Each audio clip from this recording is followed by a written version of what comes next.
भ्रष्टाचाराविरोधात थेट आरोप मत न विकण्याचे नागरिक संघटनेचे आवाहन। सांगली मिरज कुपवाड शहर महानगरपालिकेच्या येत्या 15 जानेवारी रोजी होणाऱ्या निवडणुकीच्या पार्श्वभूमीवर नागरिकांच्या सूचनांचा सखोल अभ्यास करून नागरिक संघटनेचे कार्यवाहक वी.द. बर्वे यांनी जनतेचा जाहीरनामा प्रसिद्ध केला आहे। या जाहीरनाम्यात शहरातील नागरिकांचे मूलभूत प्रश्न तसेच महापालिका स्थापन झाल्यापासून प्रशासन व नगरसेवकांनी केलेल्या कथित लुटमारीचा सविस्तर पंचनामा मांडण्यात आला आहे। या जाहीरनाम्यामुळे केवळ टीका न करता शहर विकासाची ब्ल्यूप्रिंट सुद्धा नागरिक संघटनेच्या वतीने सादर करण्यात आली आहे। कोट्यावधी रुपयांच्या भ्रष्टाचाराच्या अहवालाचा संदर्भ देत मतदारांनी नागरिक संघटनेने जाहीर केलेल्या शपथपत्राला मान्यता देणाऱ्या आणि स्वच्छ प्रतिमेच्या उमेदवारांनाच निवडून द्यावे असे आवाहन वी.द. बर्वे यांनी केले आहे। तसेच प्रत्येक मतदाराने सर्व उमेदवाराकडून शपथपत्र भरून घ्यावे अशी स्पष्ट मागणी त्यांनी केली आहे। जाहीरनाम्यात सत्ताधीश कसा असावा याबाबत स्पष्ट भूमिका मांडताना सत्तेपेक्षा सत्याचा पुरस्कार करणारा नेता हवा, मुंह में राम और बगल में चोरी करणारा नको असे परखड शब्द वापरण्यात आले आहेत। सायकलची चारचाकी करणाऱ्या म्हणजेच सत्तेत येताच सामान्यांपासून दूर जाणाऱ्या प्रवृत्तीवरही त्यांनी घणाघाती टीका केली आहे। महापालिका स्थापनेपासून बनावट टेंडर काढून कोट्यावधीची लूट, घरपट्टी, जन्म मृत्यू दाखले, सार्वजनिक वीज बिल, ड्रेनेज व शेरी नाल्यांची कामे, बेकायदेशीर बांधकामे, स्मशानभूमी, नाट्यगृह, ओढे नाले गिळून उभारलेले बंगले, बनावट परवानग्याद्वारे महापालिकेची जागा हडप करणे, लेखापरीक्षणातील कथित 1500 कोटींचा अपहार तसेच कैलासवासी वसंतदादा शेतकरी बँकेतील 385 कोटी रुपये बुडवणाऱ्या प्रकरणांचा जाहीरनाम्यात उल्लेख करण्यात आला। अशा भ्रष्टाचाराने बरबटलेल्या विविध पक्षातील तथाकथित प्रतिष्ठितांना जनतेने ठामपणे नाकारावे असे आवाहन व जाहीरनाम्याद्वारे करण्यात आले आहे।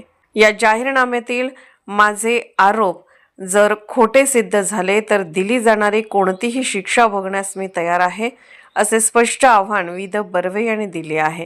शेवटी महाभारतीला स्मरून मतदारांनी आपला मतदानाचा हक्क विकू नये, निर्भयपणे व प्रामाणिक उमेदवारांनाच मतदान करावे असे भावनिक आवाहनही या पत्रकात करण्यात आले आहे।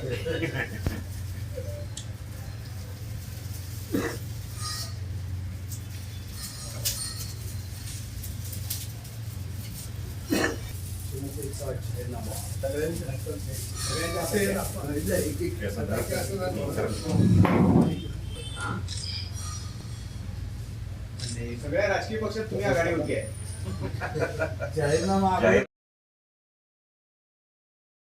नागरिक विकास आघाडी आणि नागरिक संघटनेच्या माध्यमातून एक जाहीरनामा प्रसिद्ध केलेला आहे। त्या जाहीरनाम्यामध्ये आम्ही जनतेचे प्रश्न घेतलेले आहेत। त्या जनतेच्या प्रश्नाला जर सकारात्मक पाठिंबा देतील आणि आम्ही एक शपथपत्र घातलेलं आहे की किमान 5 वर्ष संबंधित उमेदवारानं आपला पक्ष बदलू नये निवडून आल्यावर आणि जनतेशी प्रामाणिक राहू अशा पद्धतीचं जर त्यांनी शपथपत्र भरून दिलं आणि आमच्या एकूण जे 10-15 विषय आहेत की नागरिकांनी नगरपालिकेत काय करावं निवडून आल्यावर उमेदवारानं त्याला जर त्यांनी पाठिंबा दिला तर आम्ही त्यांना पाठिंबा देणार आहोत। तसंच नागरिक विकास आघाडीकडे आत्ता साधारणतः 8 ते 10 लोकांची आमच्याकडं नोंद झालेली आहे।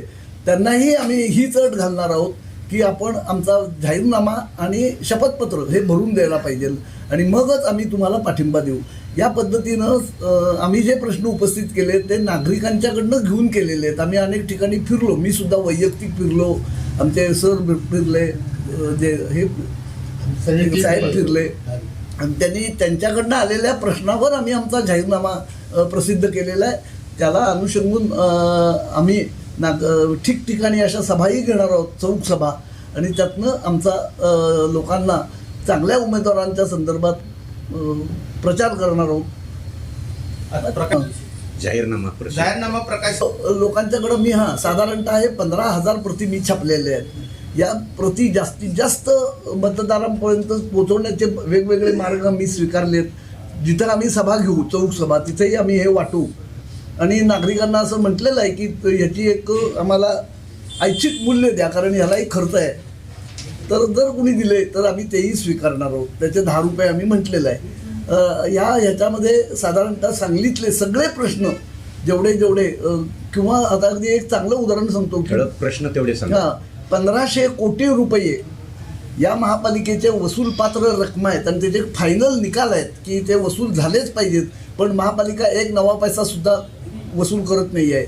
शेतकरी सहकारी बँक आपली वसंतदादा 385 कोटी रुपये वसुलीचे आदेश हायकोर्टाचे आहेत, त्यातलाही एक नवा पैसा वसूल नाही आहे. आपण जे विविध प्रकल्प बघतोय सांगलीत आता सुद्धा आणि पूर्वी आपल्याला माहिती आहे की इथं पाण्याचं खाजगीकरण झालं होतं, त्या खाजगीकरणात सुद्धा कोट्यावधी रुपये महापालिकेचे वाया गेले आणि त्याला मला आंतरराष्ट्रीय मान्यता मिळाली, पण सांगलीत तो प्रयोग यशस्वी झाला नाही. HCL मार्फत जन्ममृत्यूचा दाखला आणि साधा जकात, त्या काळात जकात होती, 2 रुपयाच्या जकातीतनं 63 रुपये कंपनीला दिले जायचे. तोही प्रकल्प आम्ही हाणून पाडला, त्याची साधारणतः 114 कोटी रुपये वसूल करा असा कोर्टाचा आदेश आहे, पण एक नवा पैसा सुद्धा कुठलीच महापालिका करत नाही. त्याच्यानंतर आता गेल्या 3 वर्षात आपल्याला सगळ्यात महत्त्वाचा घोटाळा म्हणजे विद्युत घोटाळा, की जगामध्ये असा कुठेही तो घोटाळा झालेला नाही आहे. तो विद्युत घोटाळा आपल्या सांगलीत झाला. जनतेचे पैसे, जनतेचं जे रस्त्यावरच्या विजेचे पैसे महापालिकेच्या चेकनं दिले जाते, ते अनेक नागरिकांच्या नावावर जमा होत होते. ती साधारणतः रक्कम 10 कोटी आहे. SITचं तुम्ही सगळ्यांनी चांगल्या बातम्या लावल्या होत्या, SIT, पण त्या SITमध्ये सुद्धा सगळा गोलमेल करून टाकला लोकायुक्तांचा आणि माझं त्याच्यावर परवा जोरात संघर्ष झाला. अशा पद्धतीचा जो प्रचंड भ्रष्टाचार आहे, अशा भ्रष्टाचाराला आता येणाऱ्या महानगरपालिकेतल्या नगरसेवकांनी तो वसूल कसा होईल आणि त्याच्या विरोधात आपल्याला काय करता येईल का, याच्यासाठी आमचे प्रयत्न आहेत विशेषतः.